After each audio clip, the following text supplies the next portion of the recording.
So now we've got them increased parts, we can take that off. Increase our fuel for the side rockets.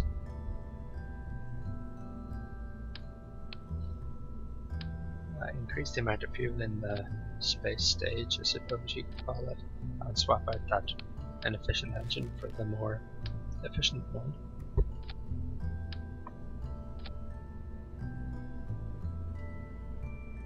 Okay, that looks good. Now I think I add,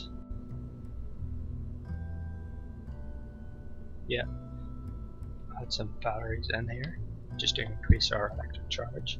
If that runs out, then you won't be able to control your craft at all and be stranded in space. So if we add the new science module we got underneath the command pad, that will get us more science. And if we add some more rocket boosters, SRBs onto, well, I put them here, but then I changed them later to the stack in the middle, to either side of the existing one, or existing thing there. This will give us a bit better lift for our increased weight off the launch pad, and we'll try to achieve a Munar Flyby.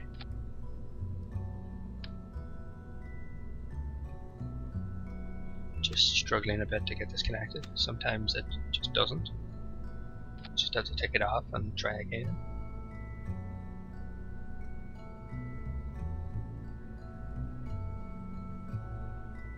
Just limiting the thrust on these. That would allow us to burn the SRBs a bit longer, but at a decreased level of thrust. We don't want all of the thrust of 4 SRBs at the same time. That might be a bit too much and would cause the craft to lose control. But they're still nice to have. So let's just check all of them are limited to the exact same amount. And that looks good, so we're ready to try this Munar Flyby.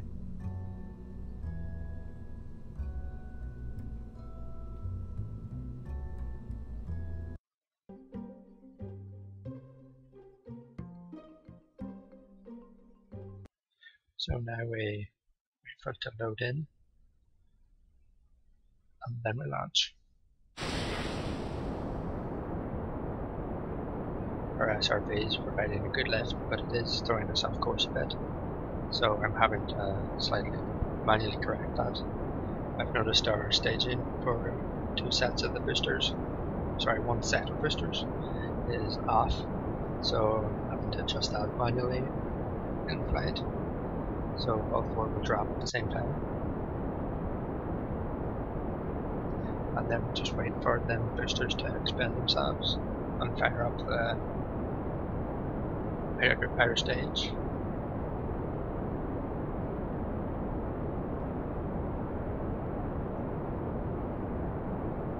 Mightn't necessarily need to drop the boosters, they don't weigh that much, their dry mass is quite light compared to some of the other parts. But we want to shed as much weight as possible. We fire the outside rockets and continue our ascent. Zebediah, just amazed. I've been strapped to yet another rocket.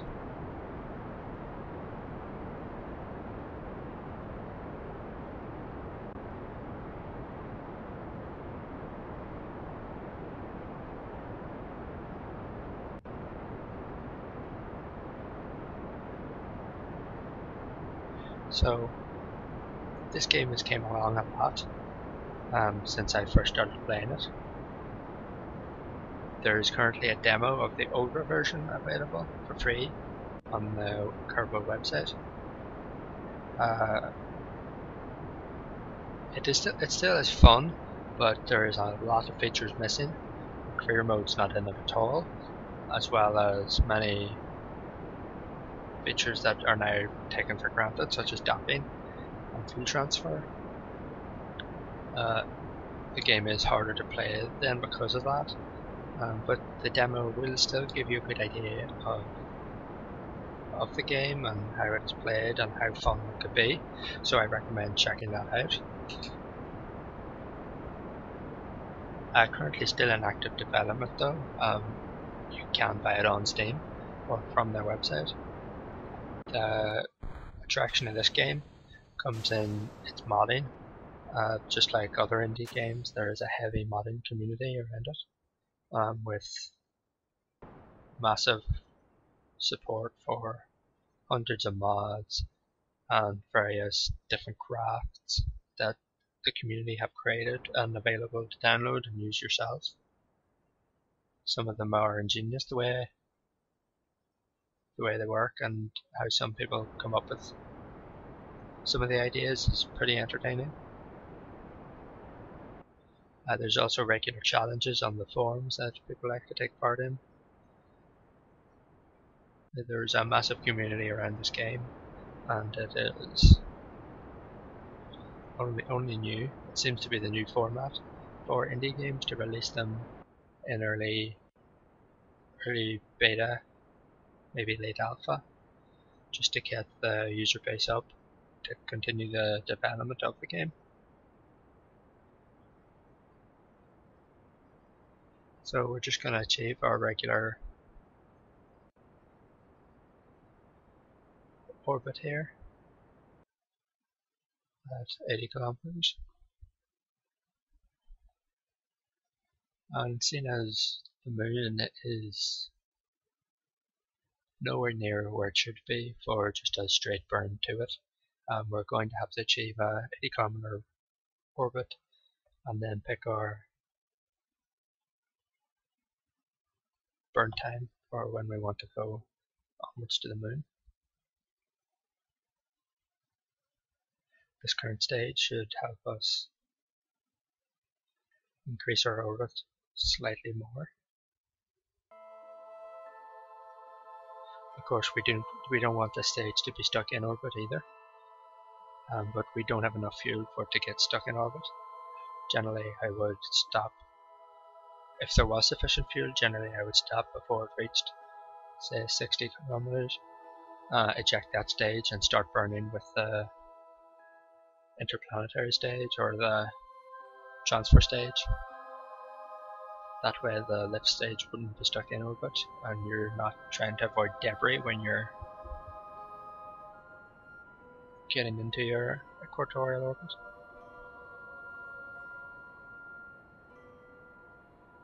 So I'm just slowly increasing our orbit, and then that stage should nearly be finished.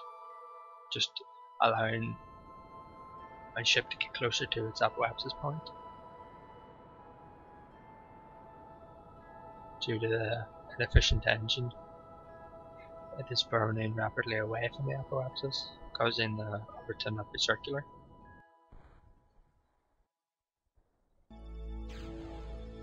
And I eject that stage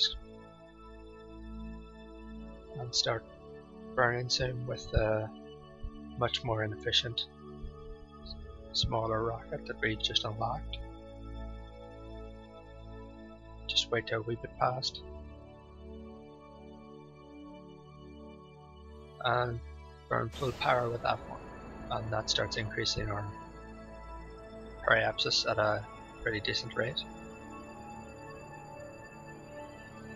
Because of our inefficiencies and burning time with the bigger rocket, the orbit won't be circular completely, but that doesn't really matter. We're just using it to transfer over to a lunar orbit.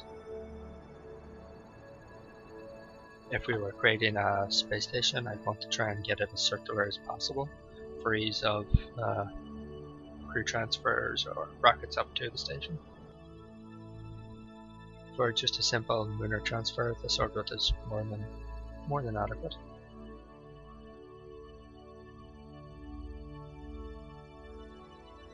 So I just put a random maneuver node down and increase it out to the distance that the moon's orbit inhabits.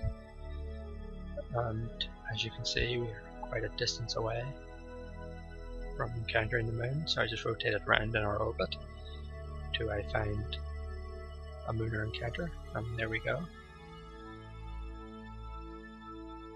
So sometimes it can take a little trial and error and moving around to get the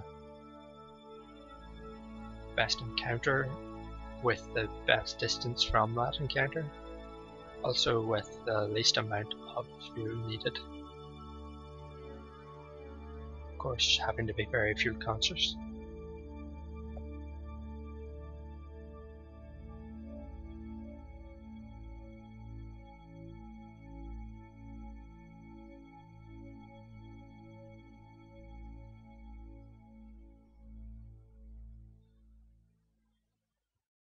So I think I settle for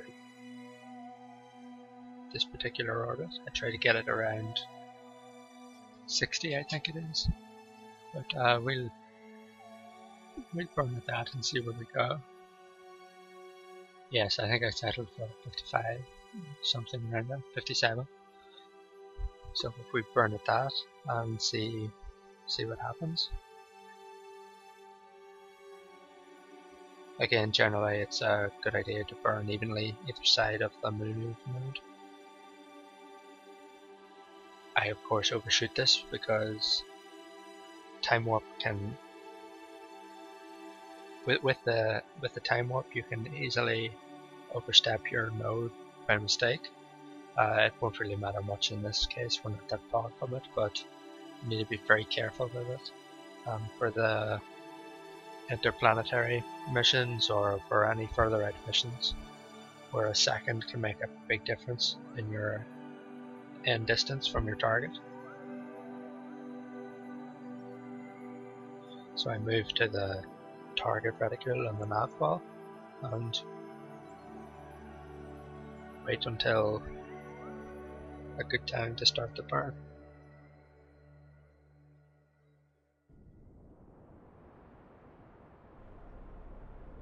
Now, due to the smaller engine, it will take a while to burn to increase our orbit out to a Munar encounter. But hopefully we will unlock some of the bigger engines soon.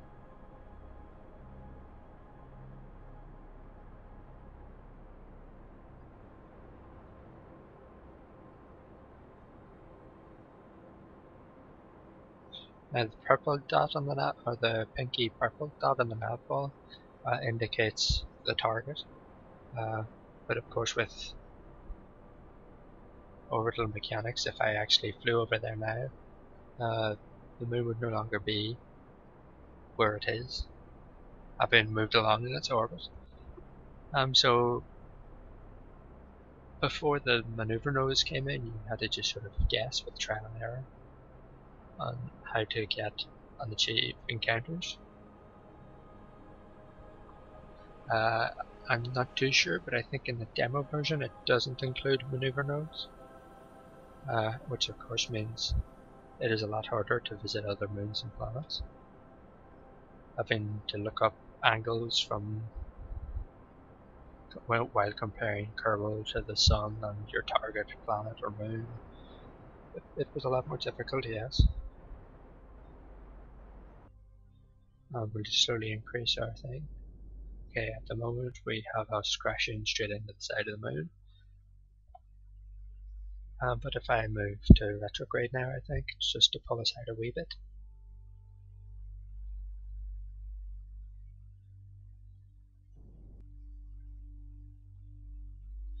Yeah, me moving to retrograde, just to decrease the orbit slightly so that we will achieve an orbit around the moon as opposed to crashing into it.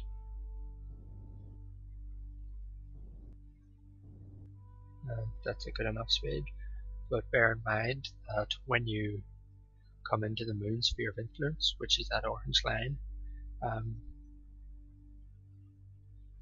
your periaps or your apoapsis can sometimes change. Also, you can very easily overshoot the thing completely by accidentally time accelerating past that.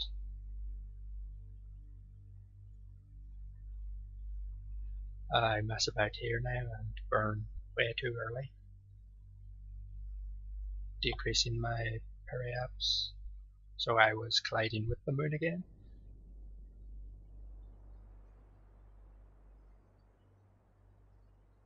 And having to go and fix it by burning prograde.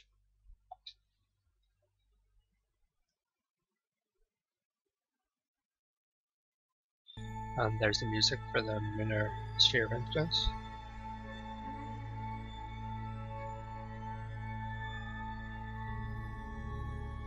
And I just burn now to increase my orbit slightly. Mountains on the moon come up to about, I think it's 10 kilometers, so you'll want to stay above that. Some maybe even 15, depending on where you happen to be orbiting. You may accidentally crash into the side of a mountain, and that will just ruin your day. So if we go around to near Apoapsis Point, and then just decrease our orbit so that it gets captured by the moon.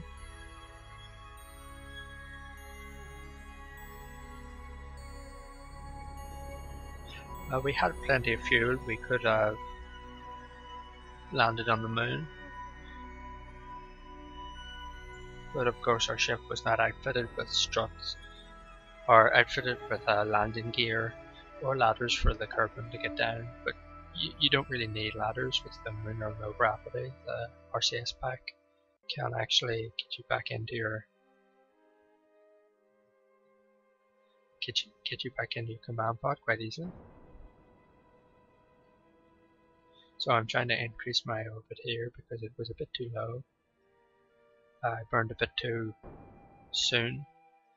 I should have waited for the apoapsis to get a bit closer like I do now, and then try to decrease my orbit.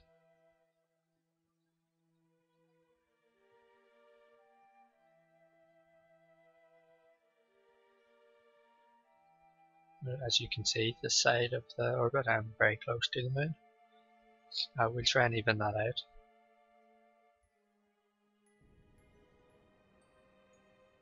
As you can see, just for a low flyby, do some science and an EVA report, and hopefully that will allow us to unlock a few more things. So this orbit is just fine for what we're doing, and as you can see, we're quite close to the moon.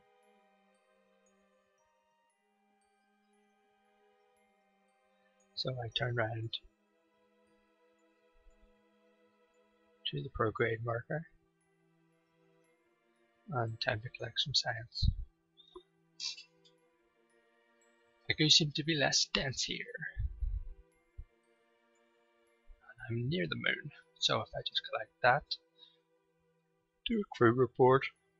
Oh dear. Look at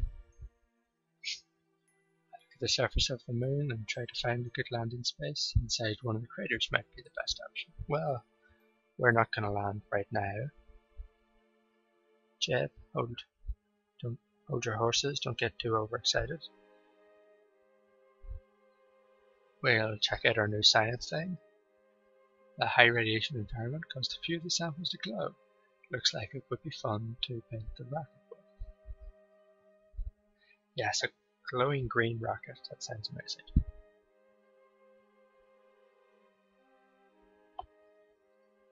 So we'll keep that, and then we get Jeb out to collect the data from them.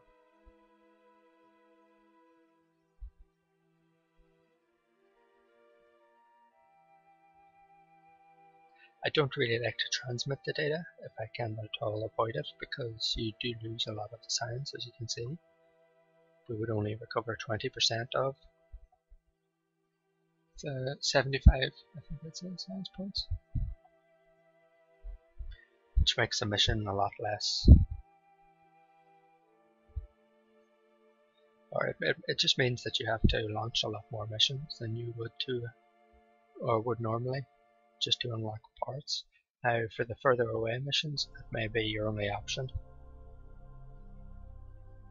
to start with, because you do need some of the in-game items to reach some of the further away objects. As of yet, the unlocking of parts is the only thing in career mode, but in the next update there should be various contracts that you can avail of in the command center, which is a building that you can't click on or enter at the moment.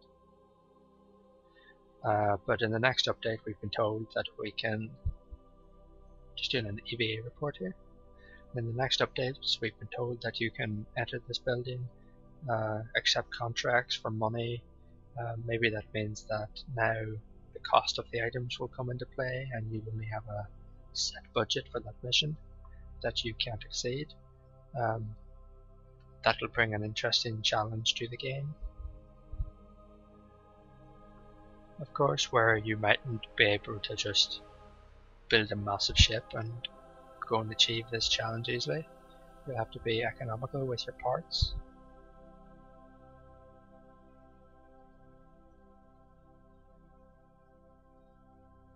As well as a few more features. I'm personally waiting for the resources features where you can mine resources from other planets. At the moment, all of your fuel comes from launching missions from Kerbal. There is other mods such as the Kethane mod, which is very good.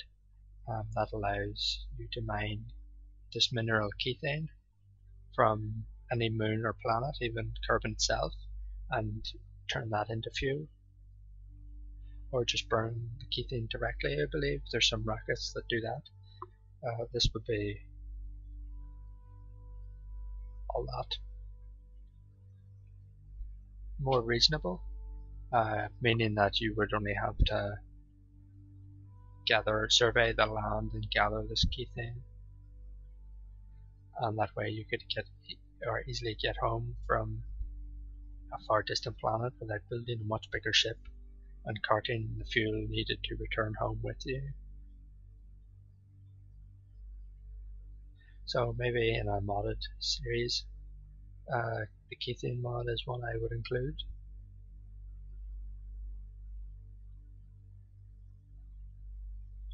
Okay, I'm just altering my orbit here to get back into Kerbal orbit.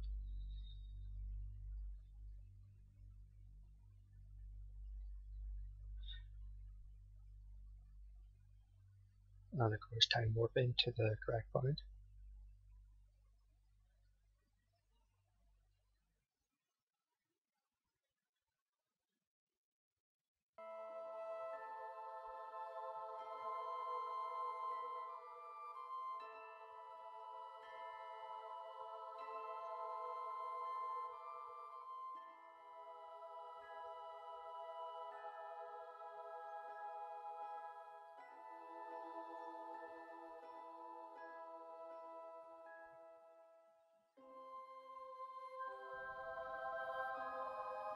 Okay, now I'm burning to it. We want to avoid using as little fuel as possible, just mainly because then we can pick our landing spot in Kerbal and attempt to land on obviously some land.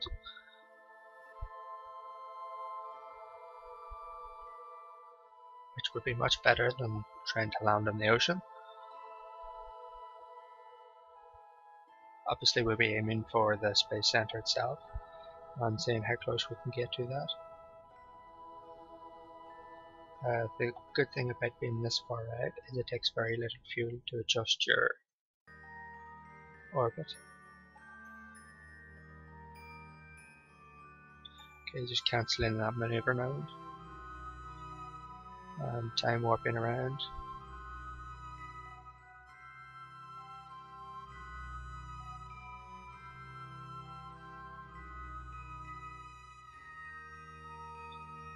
Okay, just looking at my ship, I was going to do the science experiment here, but as you can see we don't get many points for it, so I decided to leave it till later. We have as of yet not done a science experiment actually on the surface of Kerbal, so I'll try that. Try that out whenever we land.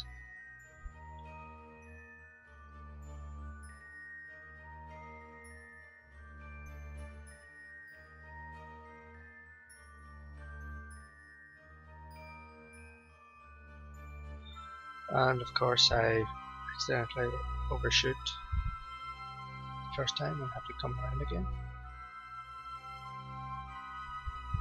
because we want to burn here to lower the output on the other side.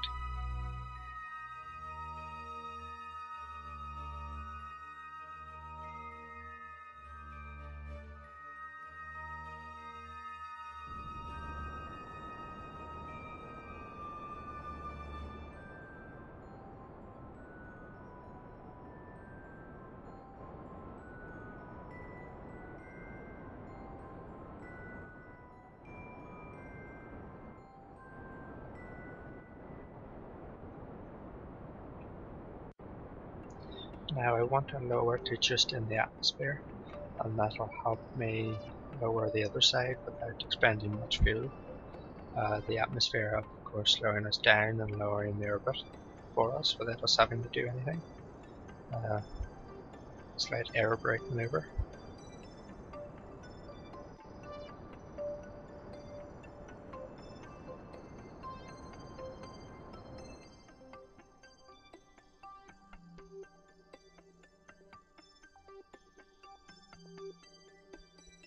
So I think I drop it down to around 50 kilometers. This isn't quite enough to achieve much though. I should have dropped it down to maybe 40. That would have definitely lowered our apoapsis.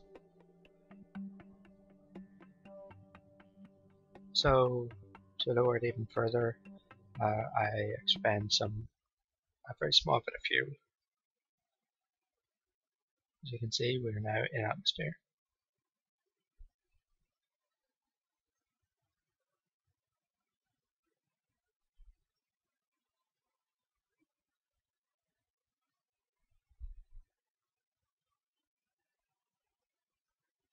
And then that starts to slowly go. Of course, it's nowhere near enough, so as I said, I burn a wee bit to decrease it even more.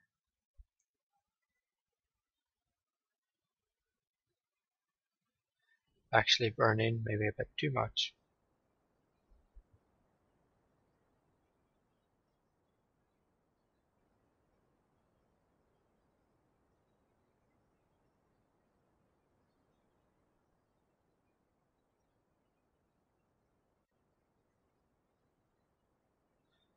And we are approaching Kerbal with our orbit, which is good.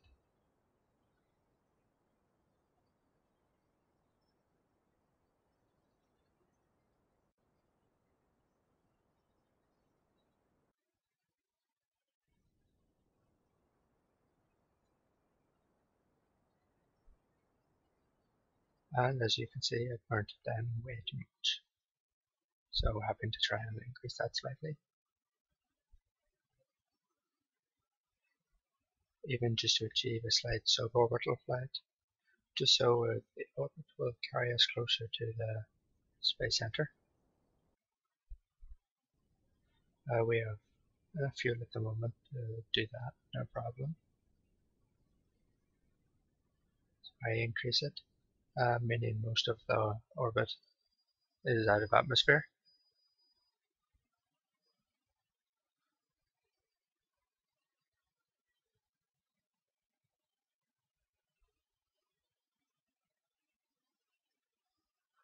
But now I have to physics warp around being in the atmosphere, unfortunately.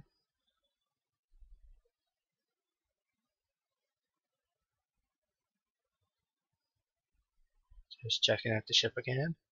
So, being on the dark side of Kerbal at the moment, you don't see much. And checking my apoapsis.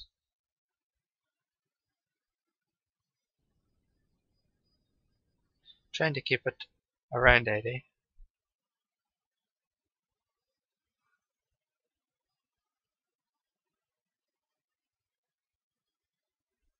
Just to prolong our flight as much as possible.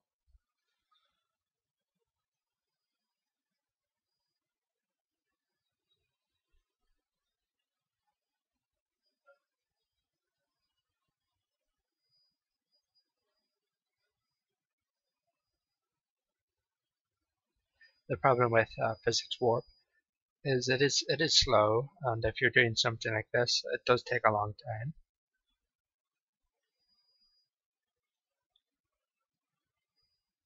I have to say, the feature I'm waiting for the most in Kerbal is the multiplayer feature.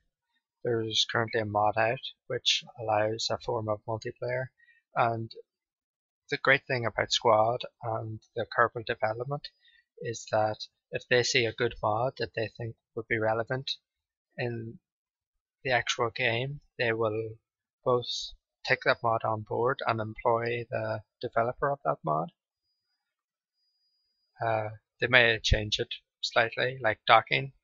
Before docking came out, there was a mod that allowed docking. It was much different from the way it is done now in game, but they took that developer on board and got his opinion and then changed it to what they felt it should be like, and docking worked out quite well. So hopefully multiplayer works out as well. The main problem with multiplayer being, of course, the time warping and physics warping.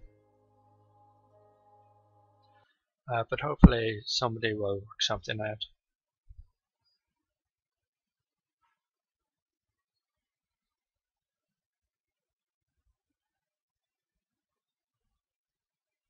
Now, I estimate due to our last flight, where we started burning to the left of the mountains there,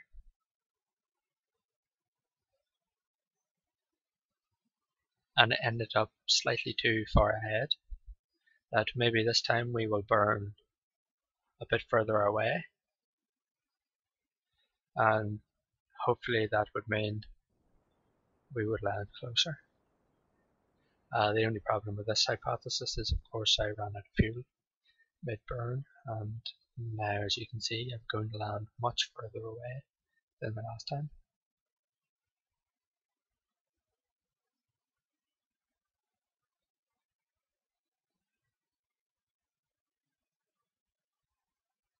So now I'm wondering whether or not that materials or that coup canister would survive landing impact on the water.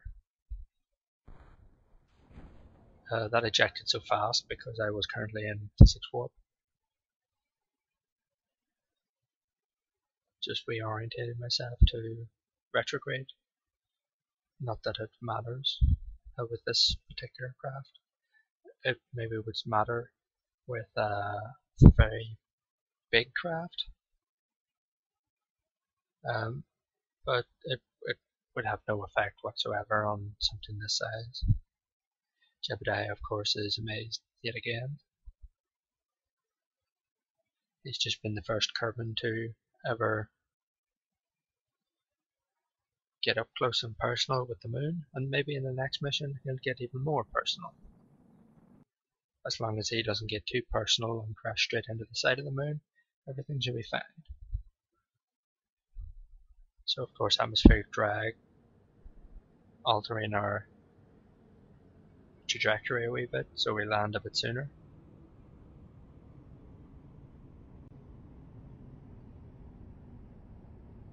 Yeah, then the craft held strangely sideways due to the SAS module.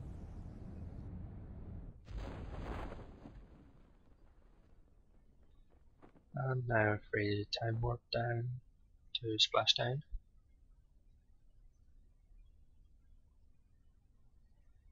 Cutting the physics warp just before impact, just to try and minimize damage, and hopefully the canisters doesn't fall off.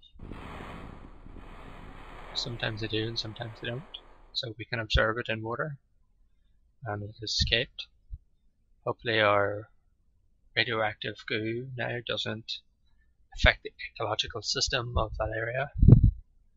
Jebs went out to try and rescue some of it. He's forgot his tools, he had to go back in, but now he's out again.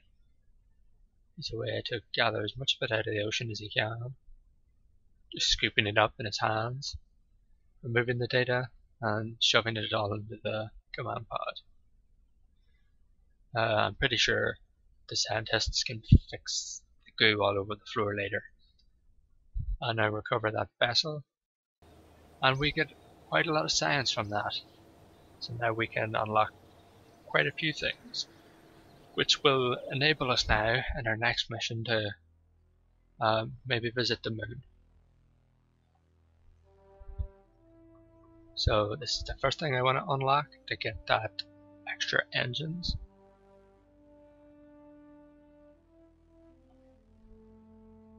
And now we want to unlock maybe this to get the fuel transfer abilities. The control would be nice, but we want to be able to transfer fuel, so we'll purchase that one. And the solar panel would also be nice, as well as the ladders. Not so much the science lab, and we don't need either of them for a while yet. So if we purchase that to get the fuel transfer, and that will do us for the science. Now the fuel transfer will allow us to transfer fuel from the outer tanks to the inner one, allowing all three to be active. But that's for another time. So I hope you enjoyed getting started, and I'll see you next time.